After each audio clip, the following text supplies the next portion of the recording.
भाग कितना है, फ्रूट ब्रेड का भाग कितना है, केक और पेस्ट्री का भाग कितना है, बिस्किट का भाग कितना है और अन्य का भाग कितना है। तो जैसे सामान्य ब्रेड का भाग कितना है इस टोटल में, तो हम कुछ करेंगे नहीं, 320 को किससे भाग दे देना होता है, 720 से। ये जो टोटल है ना, इसी से सभी को क्या कर देंगे, भाग दे देंगे। तो हमें पता चल जाएगा कि किसका कितना भाग एक दिन में उस दुकान में उसकी बिक्री हुई है। ये हो जाएगा 320 बटा 720, इसका भाग देते रहिएगा आप लोग। 120 बटा 720 हो जाएगा यहाँ पे। ये हो जाएगा 160 बटा में 720, ये हो जाएगा 80 बटा में 720 और ये हो जाएगा 40 बटा में 720। इसको पाई चार्ट पे दिखाना है तो सबसे पहले हम निकालेंगे कि इसका कितना भाग है। ठीक है, तो देखिए यहाँ भाग देंगे तो ये कितना आएगा, बोलो 4, 8 से कटेगा 4 बटा में 9। ठीक है, यहाँ से गया ये कितना हो जाएगा, 72, यानी 1 बटा में 6। ये बात मत करो, यहाँ पे हो जाएगा कितना, 8 दूनी 16, 8 9 72, यानी 2 बटा 9। यहाँ पे कितना हो जाएगा, 10 बटा में 9। ठीक है, यहाँ पे हो जाएगा 1 बटा 9 और ये आ गया 1 बटा 18। यानी कि ये वो भाग है जो 720 के टोटल 720 है, तो उसमें कितने कितने भाग सामान्य ब्रेड का है, बिस्किट का है या और भी जो जो चीजें दी हुई है उसका ये भाग अलग अलग निकालेंगे।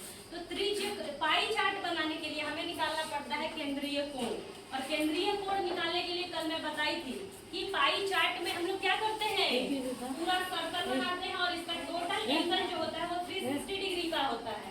तो ये जितना भाग आया है उसमें अगर हम 360 से क्या कर देंगे, गुणा कर देंगे, तो हमें निकल जाएगा कि इसका एंगल, सामान्य ब्रेड का एंगल उसमें कितना बनाएंगे। तो 4 बटा 9 गुणे 360, इसको भाग दीजिए सभी लोग। ठीक है, इसके बाद 1 बटा में 6 गुणे 360, तो ये इसका केंद्रीय कोण निकल जाएगा, किसका, बिस्किट का। ये सामान्य ब्रेड का 4 बटा 9 गुणे 360 करेंगे तो इसका केंद्रीय कोण निकल जाएगा। ये हो जाएगा आपका 2 बटा 9 गुणे 360, ये हो जाएगा 1 बटा 9 गुणे 360 और ये हो जाएगा 1 बटा 18 गुणे 360। तो केंद्रीय कोण सभी का अलग अलग निकल जाएगा, और जब सभी का अलग अलग निकल जाएगा तो हम पाई चार्ट इजीली दिखा सकते हैं, क्योंकि टोटल होता है 360 डिग्री। तो जितना जितना कोण इसका बनेगा उसमें हम लोग पाई चार्ट में दिखा देंगे। तो देखिए यहाँ 9 का 36 यानी ये 40 गुणा करेंगे, ये आ जाएगा 160 डिग्री। ये हो जाएगा 6 का 36 यानी कि केवल 60 डिग्री। ये है आपका कितना, 160 डिग्री। ये हो गया 60 डिग्री। यहाँ देखिए ये हो गया 40, 40 दूनी 80, ये हो जाएगा 40। ठीक है, और ये हो जाएगा 20। यानी कि अगर केंद्रीय कोण देखा जाए सभी का अलग अलग, तो अगर हम अलग अलग भाग निकाल लेंगे कि टोटल का कितना भाग है, तो उसी भाग में हम क्या कर देंगे, 360 से गुणा कर देंगे। तो ये सभी निकल गया। सबसे ज्यादा किसका मान है, 160 डिग्री। तो हम दिखाएंगे यहाँ पे। अब इसको आप एंगल नाप के करते हैं। अब ये बोर्ड पे हम एंगल नाप नहीं सकते क्योंकि मेरे पास वो है भी नहीं कंपास। तो इसके लिए क्या करेंगे, हम दिखाएंगे सबसे ज्यादा, अपना कॉमन सेंस लगाइएगा, सबसे ज्यादा एंगल है 160 डिग्री का, तो सबसे बड़ा इसको थोड़ा सा दिखा दीजिएगा। उसके बाद क्या है, 80 डिग्री का, तो उसके बाद आप दिखा दीजिए कि ये 80 डिग्री है। ठीक है, उससे छोटा क्या है, 60 डिग्री, तो 60 डिग्री दिखा दीजिए। उसके बाद क्या बचा है,